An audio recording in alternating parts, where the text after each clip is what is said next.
Okay, what I want to show right now is the U.S. drought monitor, and that should be let me see if I can back up and come back into it.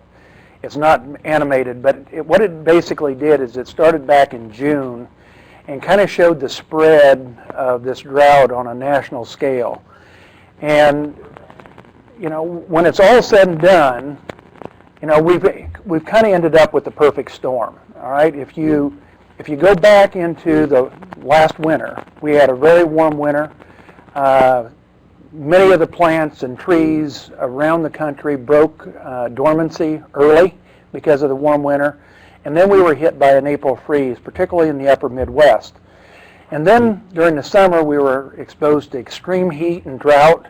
You know, various areas of the country might have had wildfires and flooding going on, while we were in the Midwest and across much of the cow-calf producing areas of the country, we were experiencing the extreme heat and drought. And then in the Corn Belt, in the soybean belt, we got hit. I lost my video. We got hit by spider mites, okay, in some of our soybean producing areas. There was areas that were hit by wind and hail. And more recently, what we've got is nitrates in corn becoming more of an issue. And then most recently, we've had aflatoxins now starting to pop up in some of our corn production. And then we need to continue to consider, you know, because of the heat and drought scenario, that we probably are going to have some herbicide carryover. And in some places, herbicide effectiveness was compromised during the growing season, which may lead to more weed production and the potential for some toxicity associated with that. And then this weekend is going to bring Hurricane Isaac, and the effects of that on the corn crop and the soybean crop still remains unknown.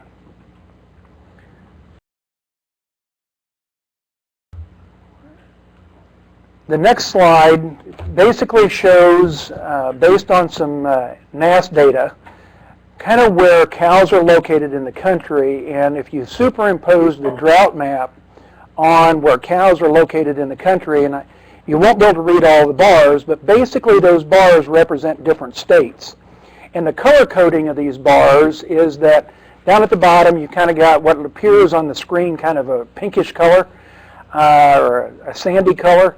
That basically is D1 on the drought monitor, okay, so that would be moderate drought. The gold bars would be severe drought, which would be classified as D2.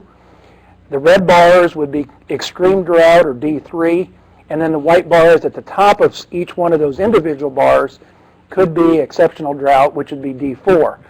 Bottom line is that 72% of the U.S. cow herd is experiencing drought conditions. 52% of the national cow herd is in at least D2 drought or greater. And that kind of supports the idea that there's probably going to be some continued liquidation, and I think it supports the concept that Jim mentioned here a few minutes ago, that the outlook for beef production is extremely bright. Next. Okay, so the bottom line is that drought has a fairly long tail, okay? And if we don't manage this correctly, the drought of 2012, you know, is obviously going to result in increased feed costs this year, may result in some thin cows if we don't manage them correctly. And if we have thin cows going into 2013, we could expect a decreased calf vigor at calving time, decreased colostrum quality, decreased milk production, which is going to translate into lighter calf weaning weights. We could expect to see longer postpartum intervals, a reduction in conception rate, and we know that if we've overgrazed this year, it probably is going to have a negative impact on pasture performance next spring and summer.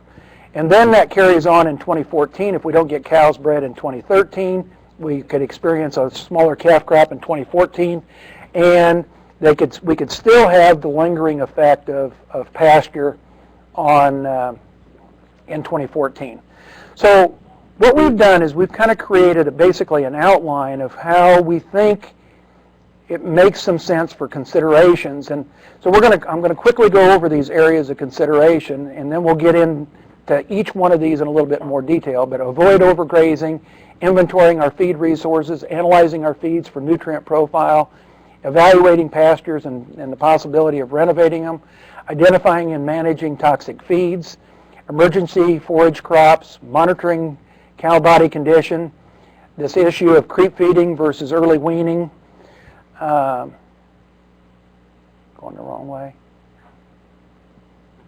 pregnancy checking and culling and timely marketing, separating the cow herd into nutritional groups, using alternative feeds to stretch forages, and a little bit newer concept is limiting access time to large round bales to stretch forage supplies, using things like drought-stressed corn as a forage resource, grazing crop residues and stockpiling forages, and obviously the last one would be minimizing waste, okay, as we feed and store our feeds. So with that, I'm going to turn it over to Keith Johnson, Dr. Keith Johnson.